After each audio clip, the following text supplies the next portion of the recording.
Assalamualaikum warahmatullahi wabarakatuh. Perkenalkan, nama saya Putri Malika Anjanidae, NIM 2010513019, mata kuliah Teori Ekonomi Mikro 2, kelas E2. Di sini saya akan mempresentasikan perbedaan Carnot Solution dan Stackelberg Solution. Yang pertama, Carnot Solution. Model Carnot adalah model ekonomi untuk menjelaskan pasar oligopoli. Model ini mengasumsikan bahwa perusahaan memutuskan secara independen tingkat produksi yang memaksimalkan laba.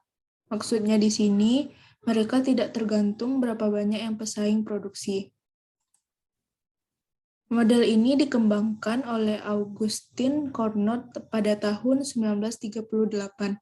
Masing-masing duopolis mempunyai daya monopoli yang sama. Keputusan jumlah output yang diproduksi berdasarkan asumsi bahwa output duopolis yang satu atau saingannya sudah diputuskan dan tidak akan berubah. Misal permintaan pasar, Q sama dengan 30 dikurang P, atau P sama dengan 30 dikurang Q, di mana Q sama dengan QA ditambah QB. Maka TRA sama dengan P kali QA sama dengan 30 kurang Q kali QA, sama dengan 30 dikurang QA tambah QB kali QA, sama dengan 30 QA dikurang QA kuadrat kurang QA QB. Laba maksimum tercapai bila MR sama dengan 0. MR sama dengan 30 dikurang 2 QA dikurang QB sama dengan 0. QA sama dengan 15 dikurang 0,5 QB. Dengan cara yang sama, QB sama dengan 15 dikurang 0,5 QA. Asumsi dasar model Carnot. Dalam model ini, perusahaan menghasilkan produk yang homogen. Mereka berupaya untuk memaksimalkan keuntungan dengan memilih berapa banyak yang akan diproduksi. Oleh karena itu, dalam struktur pasar ini, basis persaingan adalah jumlah output yang dihasilkan. Semua perusahaan memilih output secara bersamaan dan mengambil sesuai dengan jumlah pesaing-pesaingnya. Mereka mengasumsikan output pesaing tidak berubah. Asumsi lainnya adalah perusahaan tidak dapat berkolusi atau membentuk kartel. Mereka juga memiliki pandangan yang sama tentang permintaan pasar dan terbiasa dengan biaya operasi hitung. Duopoli dengan Carnot model. Duopoli adalah pasar oligopoli dengan hanya ada dua perusahaan. Kita akan menganalisis perusahaan satu. Saat perusahaan satu meyakini bahwa perusahaan dua tidak memproduksi barang, kurva permintaan yang dihadapi sama dengan permintaan pasar, yaitu D1. Dengan asumsi ini, perusahaan akan memproduksi sebesar 50 unit. Pada kondisi MR1, 0, sama dengan MC1. Bagi perusahaan 1, base response saat perusahaan 2 memproduksi 0 unit adalah memproduksi 50 unit. Perusahaan 1 meyakini bahwa perusahaan 2 memproduksi 50 unit barang. Kurva permintaan yang dihadapi adalah permintaan sisanya, yaitu kurva permintaan pasar yang digeser ke kiri turun 50 unit. Gambar di samping D1 50 dengan asumsi ini perusahaan akan memproduksi sebesar 25 unit. Pada kondisi MR1 50 sama dengan MC1. Bagi perusahaan 1, base response saat perusahaan 2 memproduksi 50 unit adalah memproduksi 25 unit. Reaction curve. Reaction curve atau base response curve adalah kurva yang menggambarkan hubungan antara jumlah output yang diproduksi oleh perusahaan lain atau perusahaan 2 dengan jumlah output optimal yang diproduksi perusahaan 1 untuk memaksimalkan profit yang merupakan base response atas jumlah unit yang diproduksi perusahaan lain tersebut. Pada contoh sebelumnya, reaction curve perusahaan 1 melewati titik, yaitu saat waktu perusahaan output 2 produksinya 0, maka base response-nya adalah 50. Saat outputnya 50, base response-nya adalah 25. Saat output perusahaannya 75, base response-nya adalah 12,5. Yang kedua yaitu Stackelberg Solution.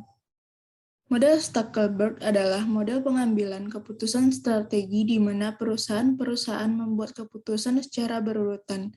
Model ini digunakan untuk menjelaskan perilaku pengambilan keputusan strategi di pasar oligopoli. Dikenal juga dengan istilah model perusahaan dominan atau dominant firm model. Dasar teori model Stackelberg.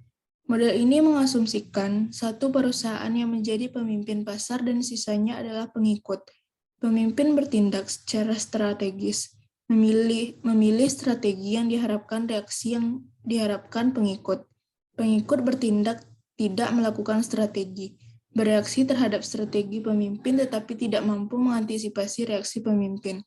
Jika model Cornett mengasumsikan bahwa pengambilan keputusan dilakukan secara simultan, maka model ini mengasumsikan bahwa pengambilan keputusan dilakukan secara berurutan.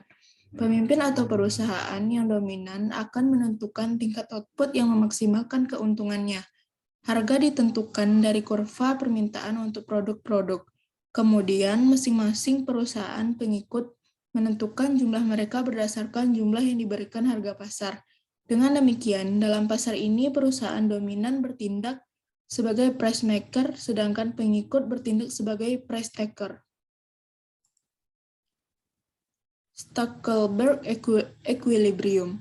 Perusahaan satu pemimpin memiliki titik pada kurva reaksi perusahaan dua yang menyentuh garis isoprofit terendah yang mungkin dari perusahaan satu sehingga menghasilkan keuntungan sebagai mungkin untuk perusahaan satu.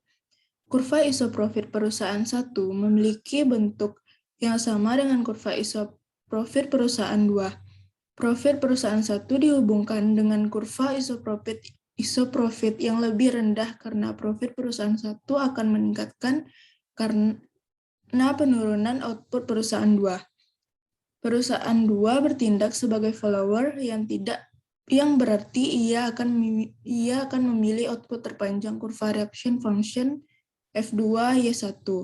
Kemudian perusahaan 1 ingin memilih kombinasi output pada kurva reaction yang memberikan profit setinggi mungkin, tetapi profit setinggi mungkin berarti mengambil titik pada kurva reaction yang menyentuh garis isoprofit rendah ini, menyatakan profit maksimal adalah kurva reaction harus tangent the kurva isoprofit pada titik ini.